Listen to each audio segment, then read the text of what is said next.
जय हिंद। नमस्कार साथियों, कैसे हैं आप सभी लोग। उम्मीद करते हैं कि आप सभी लोग अच्छे होंगे और आपकी तैयारी जो है बिल्कुल अच्छे तरीके से चल रही होगी। तो साथियों, आज के इस क्लास में हम सभी लोग जो है झारखंड जेईटी एग्जाम 2026 के लिए साथियों टॉप ऐसे इंपोर्टेड और चुनिंदे क्वेश्चन को देखेंगे जो कि आपके 26 अप्रैल के एग्जाम के लिए जो है ये क्लास आपके लिए रामबाण क्लास साबित हो सकते हैं। तो यदि आपका एग्जाम जो है 26 अप्रैल को ही है तो साथियों आप इस क्लास को बिल्कुल अच्छे से देख के जाइएगा, जिससे कि आप जो अपने एग्जाम को आसानी तरीके से इस बार करेक्ट कर पाएंगे और इस बार आप सिलेक्शन ले पाएंगे।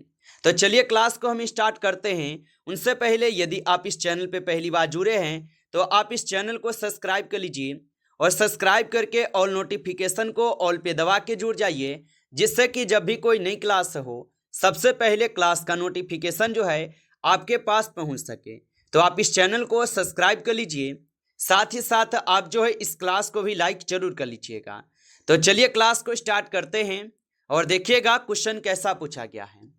क्वेश्चन पूछा गया है कि भारत में उच्च शिक्षा के समन्वय, निर्धारण तथा मानकों के संरक्षण के लिए प्रमुख वैधानिक निकाय जो है कौन सा है।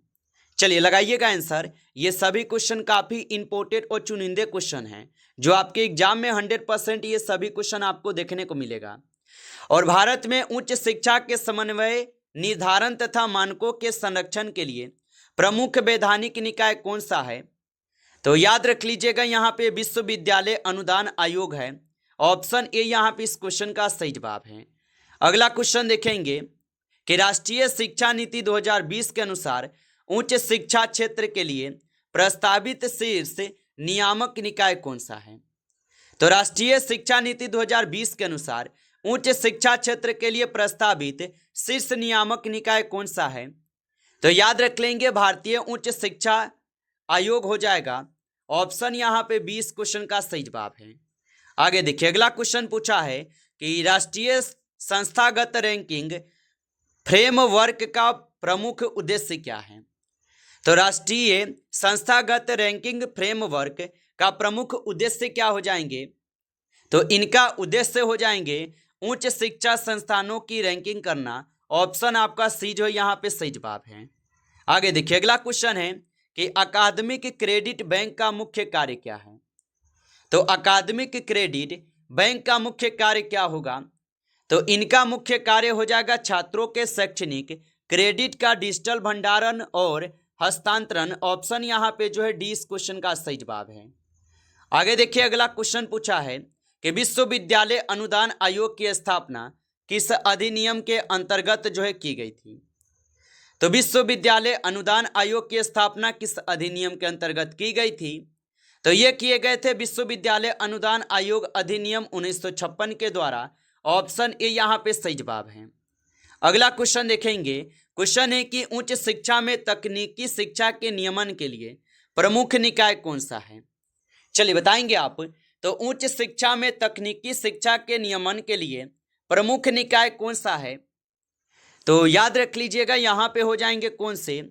तो यहाँ पे इस क्वेश्चन का आप सही जवाब ऑप्शन बी लगाएंगे। ऑप्शन बी लगा रहे हैं तो बिल्कुल सही जवाब है। आगे देखिए, अगला क्वेश्चन है कि राष्ट्रीय शिक्षा नीति 2020 के अनुसार वर्ष 2035 तक उच्च शिक्षा में सकल नामांकन अनुपात को लगभग जो है ना ये कितने करने का लक्ष्य रखा गया है। तो याद रखेंगे 2035 तक जो है लक्ष्य क्या रखे गए हैं। तो 50% का। ऑप्शन आपका सी सही जवाब है, 50%। आगे देखिए, अगला यहाँ पे क्वेश्चन पूछा गया है कि राष्ट्रीय उच्चतर शिक्षा अभियान का मुख्य उद्देश्य क्या है। तो राष्ट्रीय उच्चतर शिक्षा अभियान का मुख्य उद्देश्य क्या हो जाएंगे। तो इनका उद्देश्य हो जाएंगे राज्य उच्च शिक्षा संस्थानों की गुणवत्ता में सुधार करना। ऑप्शन आपका जो है डी यहाँ पे इस क्वेश्चन का सही जवाब है। चलिए आगे देखेंगे, अगला क्वेश्चन पूछा गया है कि NAAC का मुख्य उद्देश्य क्या है। तो NAAC का मुख्य उद्देश्य क्या होगा। तो इनका मुख्य उद्देश्य हो जाएंगे उच्च शिक्षा संस्थानों की गुणवत्ता का मूल्यांकन और प्रत्यायन। ऑप्शन ए यहाँ पे सही जवाब दिए गए हैं। अगला क्वेश्चन देखेंगे कि भारत में शिक्षक शिक्षा कार्यक्रमों के नियमन के लिए मुख्य निकाय जो है कौन सा है। तो भारत में शिक्षक शिक्षा कार्यक्रम के नियमन के लिए मुख्य निकाय कौन सा है? तो याद रख लीजिएगा, यहाँ पे इस क्वेश्चन का आप सही जवाब ऑप्शन यहाँ पे बी करेंगे। ऑप्शन बी लगा रहे हैं तो सही जवाब है। अगला क्वेश्चन है, राष्ट्रीय शिक्षा नीति 2020 में बहुविषयक शिक्षा का प्रमुख उद्देश्य क्या है? चलिए बताएंगे आप। तो राष्ट्रीय शिक्षा नीति 2020 में बहुविषयक शिक्षा का प्रमुख उद्देश्य क्या है? तो इनका उद्देश्य हो जाएंगे यहाँ पे छात्रों को विभिन्न विषयों में समग्र ज्ञान प्रदान करना। ऑप्शन आपका सी यहाँ पे इस क्वेश्चन का सही जवाब है। आगे देखिए, अगला क्वेश्चन है कि स्वायत्त महाविद्यालय का आशय क्या है? तो स्वायत्त महाविद्यालय का आशय क्या होगा? तो इनका आशय है विश्वविद्यालय से संबंध लेकिन शैक्षणिक स्वायत्तता वाला महाविद्यालय। ऑप्शन आपका डी सही जवाब है। आगे देखिए, अगला क्वेश्चन यहाँ पे है कि मूल्य शिक्षा का मूल्य उद्देश्य क्या है? तो मूल्य शिक्षा का मूल्य उद्देश्य क्या होगा? तो मूल्य शिक्षा का मूल्य उद्देश्य हो जाएंगे यहाँ पे आपके नैतिक एवं मानवीय मूल्यों का विकास। ऑप्शन ए यहाँ पे सही जवाब है आपका।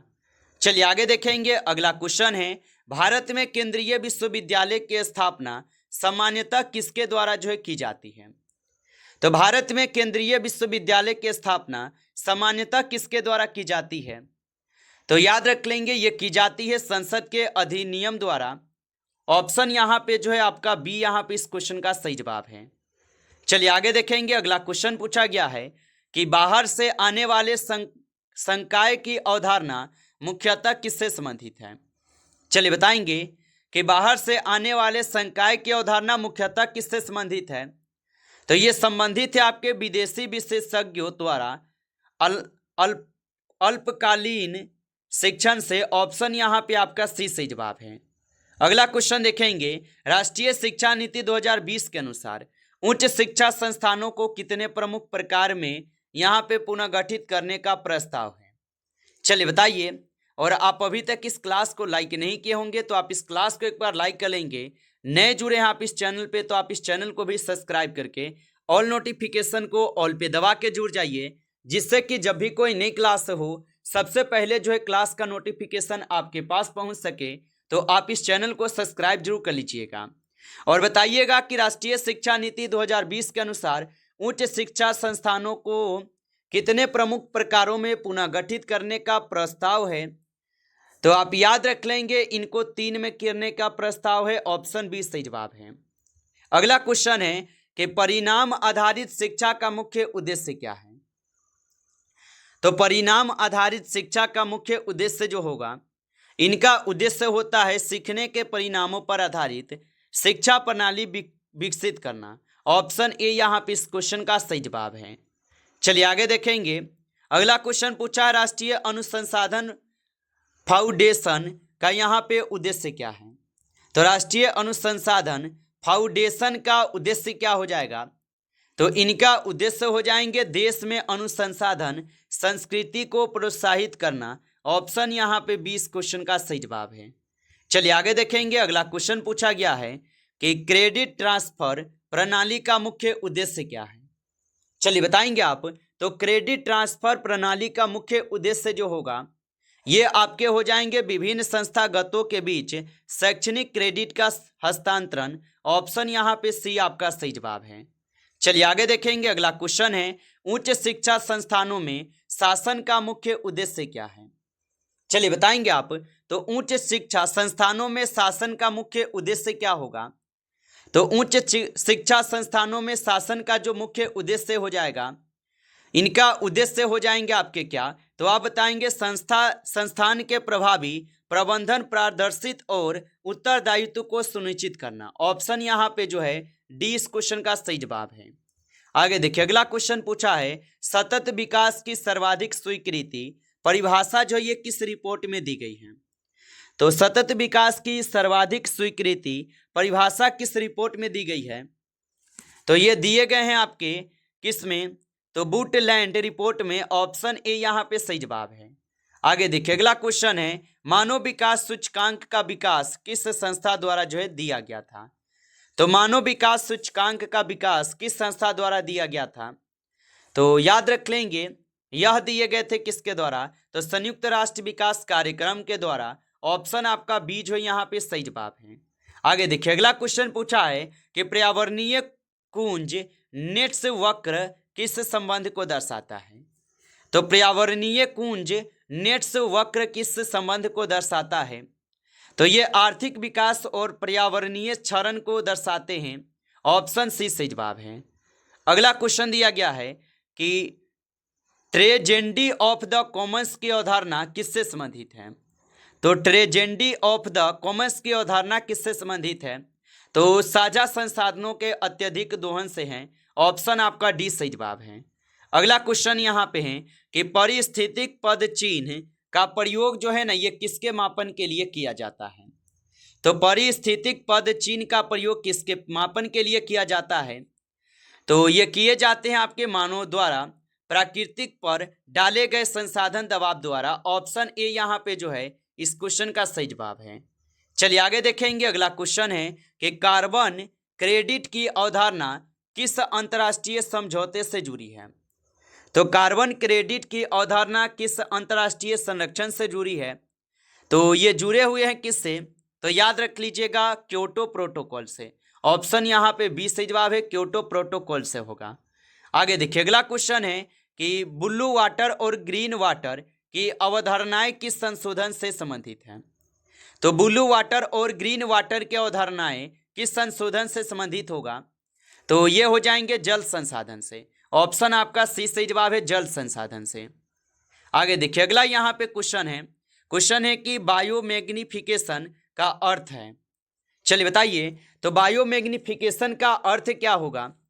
तो बायोमैग्निफिकेशन का जो अर्थ होता है, इनका अर्थ होता है खाद्य श्रृंखला में विषैले पदार्थों की सांद्रता का बढ़ाना। ऑप्शन यहाँ पे सी इस क्वेश्चन का सही जवाब है।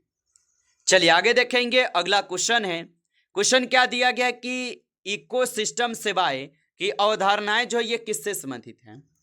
तो इकोसिस्टम सेवाएं की अवधारणाएं किससे संबंधित है। तो मानव को प्रकृति द्वारा प्रदान की जाने वाली सेवाएं से। ऑप्शन यहाँ पे जो है 20 क्वेश्चन का सही जवाब है। चलिए आगे देखिए अगला क्वेश्चन है कि ग्रीन यानी जीडीपी का मुख्य उद्देश्य क्या है। तो जीडीपी का मुख्य उद्देश्य क्या होता है। तो याद रखेंगे आर्थिक विकास के साथ पर्यावरणीय लागत को भी शामिल करना। ऑप्शन यहाँ पे 20 क्वेश्चन का सही जवाब दिए गए हैं। आगे देखिए अगला क्वेश्चन यहाँ पे पूछा जा रहा है कि कार्बन सिंक किसे कहा जाता है। तो कार्बन सिंक किसे कहा जाता है। तो ये कार्बन को अवशोषित करने वाली प्रणाली को कहते हैं। ऑप्शन यहाँ पे 20 सही जवाब है। आगे देखिए अगला क्वेश्चन है कि ओजोन परत क्षय का मुख्य कारण जो है ना कौन सा रसायन है। तो ओजोन परत क्षय का मुख्य कारण कौन सा रसायन है। तो यहाँ पे क्लोरोफ्लोरोकार्बन हो जाएगा। ऑप्शन आपका सी सही जवाब है। अगला क्वेश्चन है यहाँ पे कि एंथ्रोपोसिन शब्द किससे संबंधित है। तो एंथ्रोपोसिन शब्द किससे संबंधित है। तो ये संबंधित है वह भूवैज्ञानिक युग जिसमें मानव गतिविधियां पृथ्वी प्रणाली को प्रभावित कर रही है। ऑप्शन यहाँ पे आपका डी इस क्वेश्चन का सही जवाब है। नमस्कार साथियों, इस क्लास में जो है टॉप 35 क्वेश्चन थे जो काफ़ी इंपॉर्टेंट और सेलेक्टेड क्वेश्चन थे। ये सभी क्वेश्चन साथियों यदि आपको क्लास अच्छा लगा हो तो आप इस क्लास को लाइक कर लीजिए। नए जुड़े हैं आप इस चैनल पे तो आप इस चैनल को सब्सक्राइब करके ऑल नोटिफिकेशन को ऑल पे दबा के जुड़ जाइए, जिससे कि जब भी कोई नई क्लास हो सबसे पहले जो है क्लास का नोटिफिकेशन आपके पास पहुंच सके। तो आप इस चैनल को सब्सक्राइब जरूर कर लीजिएगा। चलिए फिर मिलते हैं आपसे एक नेक्स्ट टॉपिक के साथ नेक्स्ट क्लास में। तब तक के लिए जय हिंद, जय भारत।